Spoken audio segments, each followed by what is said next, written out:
This is it. This is a special puller that you use to get the brass wheel in the front gear off of the crankshaft on your VW Beetle. Those boxer motors have something unique. The last time I pulled it apart, I used this. And it's just a 3-grip puller.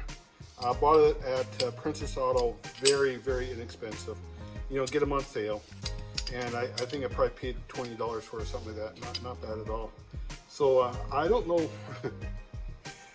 When they said, you know, this is the tool for the job, I said, well, this is probably not the last of the boxers I'm going to be repairing. So, okay, let's get the right tool. And maybe I'll save a gear. So you never know. If this works well, I'm a sold man. If it doesn't, I don't know. Let me know in the comments below what you think is going to work.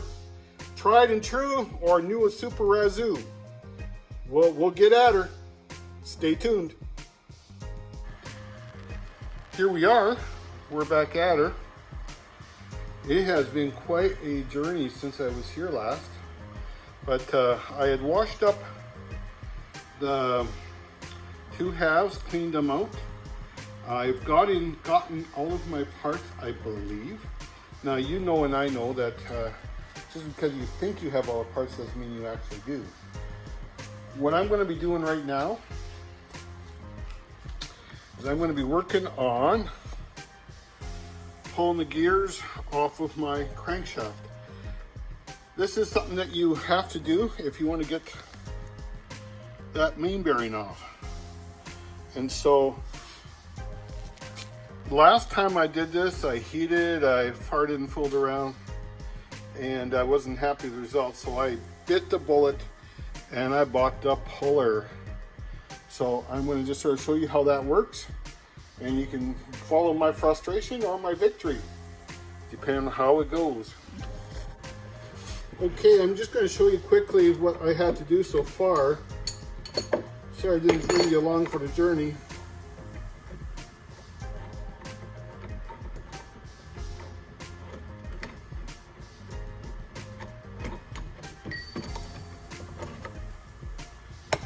Okay,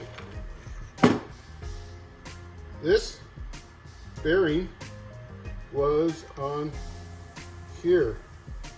I want to show you something.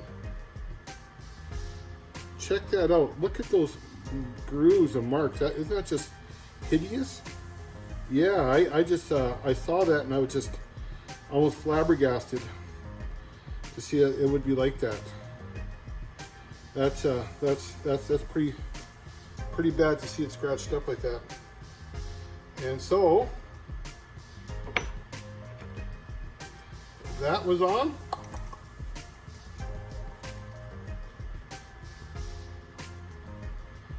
And the flange washer, which was right here, was on, and this big nut was on. Now I put the nut back on so I wouldn't lose it. But anyway, the flange washer, they do something that's called a maze system for the oils to keep the oil inside on the end here. So it doesn't have a seal per se, but rather the oil hits so many surfaces that redirect it back into the crankcase to keep it from coming out. And so this is a little tough. I'll tell you why. That there's a burr on here. I can't feel it. Oh, is that it? Yeah, there's a burr on it. That is not good. So I will take some emery cloth and I'll clean that burr off just as soon as I can. So now, you notice that this has a little inserted slot here, and that just nicely fits over top of this gear. And so, and another thing is this snap ring. Now I want to tell you right now that you don't pull a snap ring off you'll break that gear before you pull it off. This snap ring fit on there. And I'll tell you, I don't have snap ring pliers when I should get it. I took a pair of needle nose pliers and I locked it in there. And I pulled them apart, which spread this enough that I got this bigger screwdriver in there. And I just put the screwdriver in and tapped it around until it snapped off. And so that worked well. The other thing is your half moon keyway is also on here in this little slot here. So don't lose any of these parts, they're all critical. The half moon is what locks the your end flywheel assembly into place. Or on a small block Chevy, I call it a harmonic balancer because it actually helps stabilize the crankshaft. On this, it actually helps create momentum. You can put a really light timing, it's really just a timing thing on there. If you put a really light, or just a pulley that's really light, or else you can get a little heavier disc. I put a heavier disc because it actually helps keep this little motor to maintain momentum, so you can lug it down a little bit more effectively. So anyway, this is where I'm at now.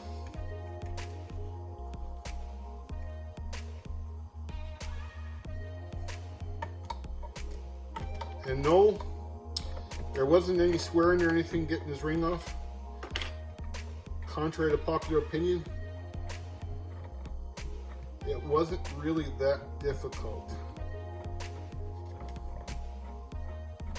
So I've got this puller on there, and I'm going to try to pull this off now. The guy who sold me this puller, guy named Gary at CIP1 in Abbotsford, talked to me about it and said that this puller won't break, but the gears will if it's not done properly. So I can already feel it giving way. Oh, okay. I lied.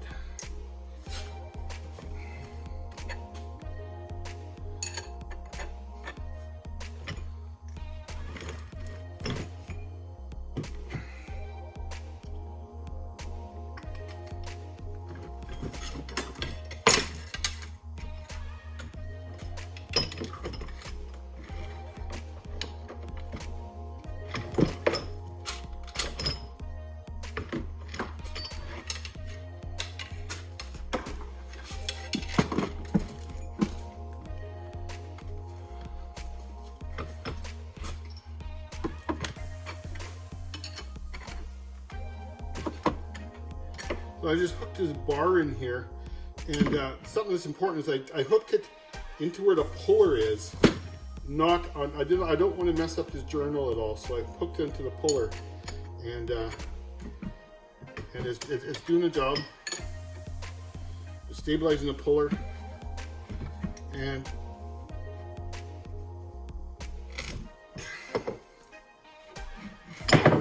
wasn't that something? It just started coming just as easy can be, and all of a sudden it says, not gonna come anymore.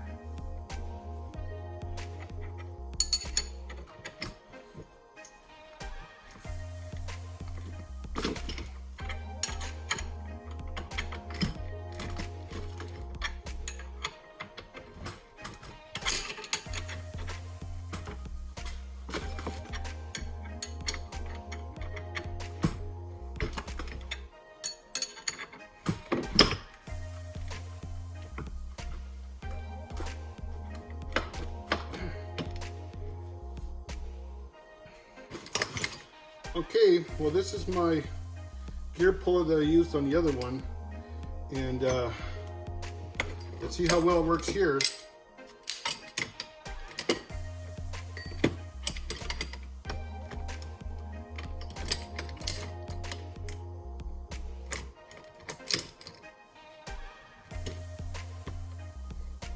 Oh yeah, I know, I need to.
hitting the end of that with the hammer, it actually jars the whole thing. And a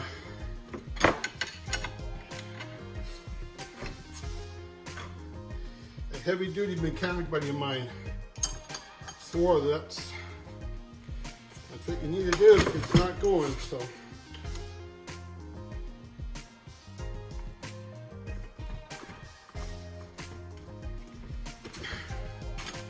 Well, I'm going to take a new bite at it.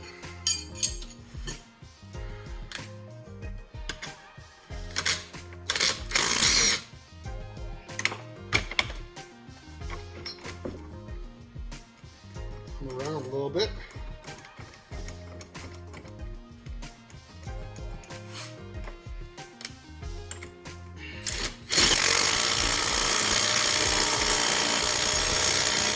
And there it is.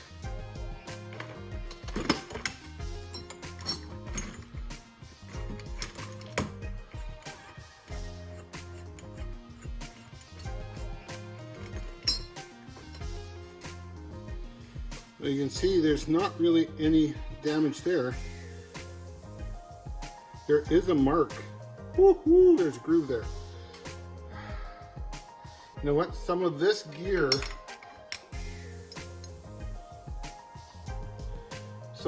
got left behind and made a mark. I'm going to do a lot of cleaning. I have several really nice fine files, but we'll get her. But that is how to get that off of there. That was a lot of work. Leave that kind of in the order it came out in.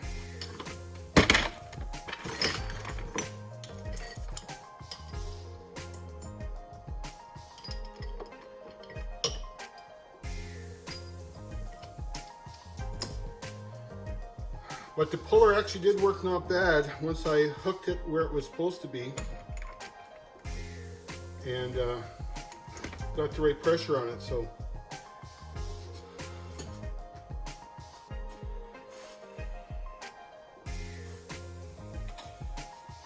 well, that was a bit of a challenge. But